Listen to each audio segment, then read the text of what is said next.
Gossaigaon BEd फरायसालिमायाव आगु बैसागु फोरबो फालिदों।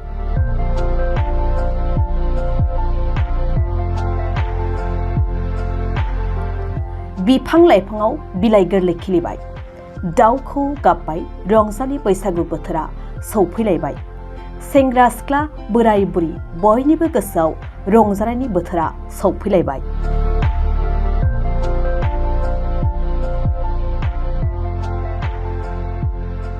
बे रंजालि बैसागु बोथोर सौफैसैखौ नोजोर लाखिनानै दिनै गसाइगाव बिएड फरायसालिमायाव थामथि आगु रंजालि बैसागु फोरबोखौ गाजा गोमजायै फालिनायखौ नुनो मोननाय जादों।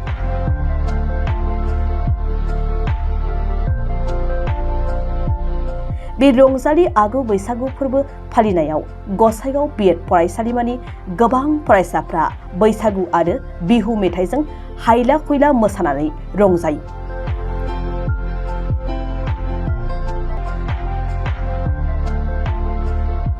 मिथिंगाजों सोमोन्दो गोनां बे रंजानाय फोरबोखौ जों बयबो गाजा गोमजायै फालिनांगौ।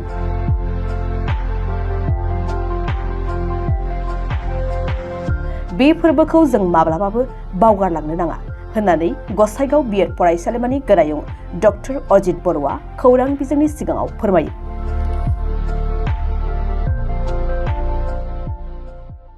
जोङो फरायसुलाफोरजों फोरोंगिरिफोरजों जयै थानानै जोङो सोलोंनो रंजालायनो जों मोजां मोनो आरो बैसागुआ रंजानायनि मोनसे फोरबो। नाथाय बैसागु समाव फरायसाफ्रा गाव गावबागाव न'आव थाहैयो, जोङो ज' रंजानो मोसानो खाबु मोना। बेनिखायनो जोङो आगु बैसागु प्रि बैसागु सेलेब्रेसन जों दिनै खालामदों। बियो थामथि। बे समाव साफ्रोमबो फरायसुला फरायसुलिफ्रा मोसादों, रंजादों आरो फोरोंगिरिफोराबो मेथाइ खनदों, मोसादों, रंजाफादों। बे बैसागु फोरबोआ मोनसे ओरैबायदि गाब गोनां फोरबो, जाय गाब गोनां फोरबोखौ जोङो बोसोराव खेबसेल' मोननो हायो। बे गाब गोनां फोरबोनि गेजेरजों जोंनि समाजाव सोलिबोनाय माखासे नेमखान्थि, जेरै गेदेरफोरखौ मान होनाय, उन्दैफोरखौ अननाय, बे गुनखौ जोङो फोथांनानै जों लाखिनो हायो। दिनै समाव फरायसुला फरायसुलिफ्रा फोरोंगिरिफोरखौ ज' ज' खुलुमदों, बेयाव रंजादों आरो बेयाव ज' ज' जालायगोन, लोंलायगोन, गोखा गोखै जागोन, ओंखाम जागोन। दा बेनिखायनो बे फोरबोखौ जोङो बुंदों बियो जोबोरै बेसेन गोसा मोनसे फोरबो। आरो जोङो बुंबावगोन जे गसाइगाव बिएड कलेजआ 4 एप्रिलनिफ्राय जोङो सानबानि हाबाफारि लानानै मोनसे वार्कशप खालामदों। बैसागु मोसानाय, बिहु मोसानाय, सेमि क्लासिकेल, हिप हप, बिनि सायाव मैया बे वार्कशपआ जोब्बाय। जाय बिथांमोनहा वार्कशपआव बाहागो लादोंमोन, बिथांमोनखौ दिनैनि नैबे समाव जोङो सार्टिफिकेट होनानै जोङो फेलिसिटेट खालामदों, जोङो मान बावदों। आङो बेखौनो बुंगोन, बैसागुआ ओरैबायदि मोनसे फोरबो, जाय फोरबोआ मिथिंगाजों सोमोन्दो दङ, जाय फोरबोआ सिभिलाइजेसनजों मोनसे सोमोन्दो दङ।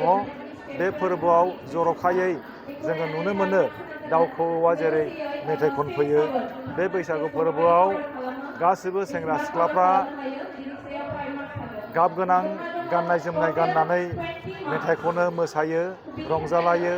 सेंग्रा सिख्लानि गोसोआव मोनसे मुहिनाय, मोजां मोनलायनाय सोमजियो।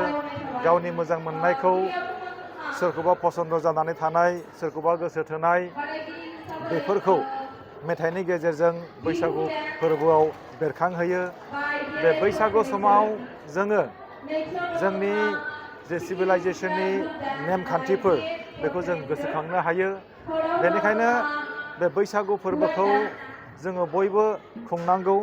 बैसागु फोरबोआव जोङो आरो नुबावगोन, मानसिल' नङा, बैसागु फैनाय लोगो लोगो जों मानसि माहारिया रंजानो गोसो जायो, मेथाइ खननो गोसो जायो।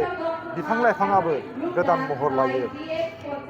बिफां लाइफांफ्राव जोङो नुगोन गोदान बिलाइ खिलिनाय, बिबार बारनाय, दाउ खौवौआ मेथाइ खननाय, मिथिंगायानो रंजायो। बे बैसागु फोरबोआव बियो मिथिंगाजों सोमोन्दो थानाय मोनसे फोरबो आरो बे बैसागु फोरबोआ जोंनि सिभिलाइजेसनजों सोमोन्दो थानाय मोनसे फोरबो। बे हाबाफारियाव जोङो फुंनि समाव कलेजनि फिरफिला जोङो बिरहोदों आरो बैसागुनि आरो लोगोसे असमियाफोरनि गामसाखौबो जोङो फिरफिला महरै जोङो बिरहोदों। बे कलेजाव बर' हारसा सानथालि नेपालि राजबंसि गार' राभा बयबो हारिनि फरायसुला फरायसुलिफोर दङ। जों दिनै बे समाव जोङो राव धोरोम हारि बासियालासेनो ज' जोङो मोसादों, जोङो रंजादों। जों नुनो मोनो गोदोनि बैसागु फालिनाया आलदा रोखोमनिमोन, आथिखालनिया आलदा रोखोमनि जाबाय, बेनि सायाव मा बुंगोन सार? सोलायनाया फैदों। गोदोनि बैसागु खुंनाया गरखा, खाम, जथा, सिफुं, हारमनियामफोरजोंनो बैसागु खुंलायोमोन, बैसागु मागिलायोमोन ज'यैनो। आरो बै समाव सौराय, फिथा, सिथाव सावनायनिबो मोनसे हारिमु दङमोन। बेबादि हारिमुखौ जोङो नुनो मोनोमोन। नाथाय दिनैनि बे समाव बैसागु खुंनाया सोलायबोदों। सोलायनायनिबो गोनांथि दङ, नाथाय बावनांगौनि गोनांथि गैया। सोलायनायखौ जोङो बेखौनो मोजां मोनदों जे गोदोनि समाव जोङो जौनि फुख्रि, ओंखामनि आलि, बेदरनि आखाइजों जोङो मोनफ्रोमबो फेस्टिभेलफ्राव जोङो रंजायोमोन। जोंनिबो आबै आबौमोनहा रंजायोमोन। नाथाय जोङो मिथिनांगोन, जाय फेग्रा मुवाया जोंनि उन्दै उन्दै गथ'फोरखौबो नोरजिया खालामदों, बैबायदि फेग्रा मुवाखौ जोङो जोंनि बे फेस्टिभेलजों जोङो लिंक खालामनाङा बा सोमोन्दो दोननाङा। बेखौनो आंनिफ्राय बुंगोन। जों जेरैखि जाया बैसागु फोरबोखौ जोङो फोथांनानै जों लाखिनांगोन। दा गोदोनि समनि जि बैसागु फोरबोनाय खान्थि बियो गैला। नाथाय बैसागुखौ फोथांनांगौनि थाखायनो दिनै जौसाङाव बैसागु खुंनायखौ जोङो नुनो मोनदों। बेयो जोबोरै गोनांथि। आरो लांदां फोथारफ्राव बैसागुखौ खुंनांगौ, बेखौबो जों नुदों खुंनायफोरखौ। जोंनि समाजनि आफादफोर, फसंथानफोर, गोरों गोराफोर ज'यै जोङो बैसागुखौ खुंनाया मोजां। नोंथांमोननि चेनेलनि गेजेरजों आं मोनसे बाथ्राखौ बुंगोन। दिनै जोंनि गथ'फ्रा फिथा सौराय एन्थाव बेफोरखौ बावलांजोब्बाय। जानोबो रोंला बिसोरो, नामखौबो रोंला बिसोरो, सावनोबो रोंला। नाथाय बेनि फिथाइ महरै समाजाव जों गाज्रि थासारिखौ जों नुनो मोनदों। आङो बुंगोन, बेयाव जोंहा मोनसे साइक'लजि हाबनानै दङ। जेब्ला सासे फरायसाया फिथा सौराय जानानै गावनि उदैखौ आबुं खालामगोन, बै फरायसाया उदै खालि जानाय नङा। जेब्ला सासे फरायसानि उदैया खालि जागोन, बियो उखैगोन, अब्ला बियो खाराव माराव जागोन।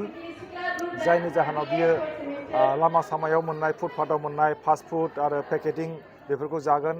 आरो जानो हागौ फेग्रा मुवाखौबो बियो जानो गोनां जानो हागौ। दा बेनिखायनो फेग्रा मुवा जानायनिफ्राय गोजानाव दोननो थाखायबो जोङो बैसागु फोरबोखौ फोथांनानै लाखिनाया जोबोरै गोनां। बे बैसागु फोरबोआव जोङो फैगौ समफ्राव आरो मोनसे जोङो सानबावदों, बेखौ उननि समाव जोङो खुंगोन, जोङो खालामगोन। दा नैबे समाव जे जोंनि उन्दै उन्दै गथ'फ्रादि फिथा सावनायफोरखौ बावलांबाय, फिथाखौ बोरै सावो, एन्थावखौ बोरै सावो, बोरै दायो, बेफोरखौबो बावलांबाय। दा बेनिबो मोनसे बादायलायनाय हाबाफारि जोङो खालामनांगौ। बेबायदि हारिमुखौ जोङो फोथांनानै लाखिनांगौ। जोंनि बर'नि हारिमुवाथ' ओरैबायदि मोनसे धोनि हारिमु, जेरावनाखि जोङो इसोर सिबिनायखौबो जों